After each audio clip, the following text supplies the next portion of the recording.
In a roughly 2-minute clip, Rubio began by citing Macron's comments to reporters after visiting China, including his stance that Europe should break away from the US and not depend on the dollar, as well as the need to avoid conflicts that are not theirs, such as the one over Taiwan. It was the French president's first trip to China in 4 years.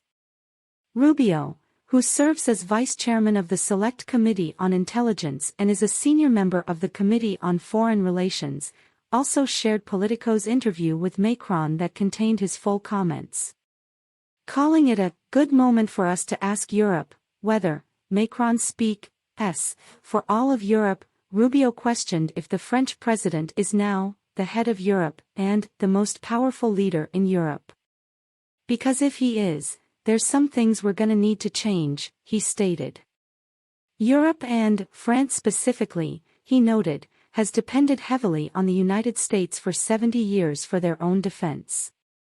In fact, when Macron tried to play global superpower and sent troops to North Africa to fight terrorists, he couldn't even get his own troops there, Rubio said. We had to fly them there and we had to fly them back. He couldn't even get his own troops there.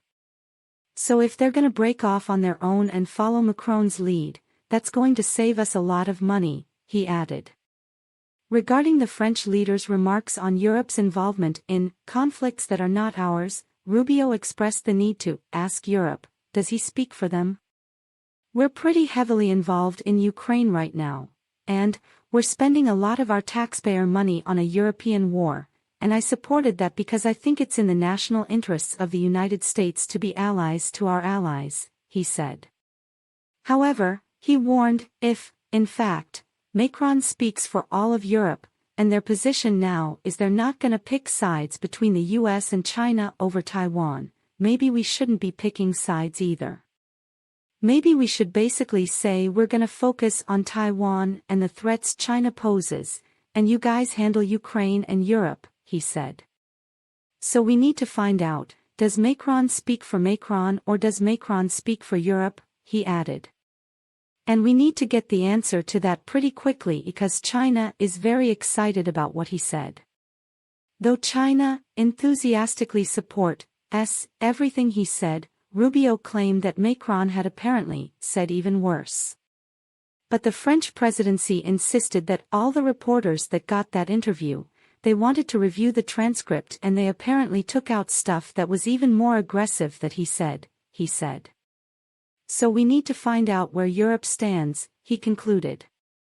The remarks follow an interview published Sunday which quoted Macron as saying Europe must not be a follower of either the US or China on Taiwan in order to avoid crises that aren't ours. The worst thing would be to think that we Europeans must be followers and adapt ourselves to the American rhythm and a Chinese overreaction, he told the media as he returned from a 3-day state visit Friday. In response, terrorism and national security researcher and analyst Kyle Orton accused Macron of having really outdone himself with this groveling to China. The matter comes after Chinese fighter jets and warships have simulated strikes on Taiwan as part of a 3-day operation after Taiwanese President Tsai Ing-wen met U.S. House Speaker Kevin McCarthy in California. China claims Democratic Taiwan as part of its territory to be taken one day, by force if necessary.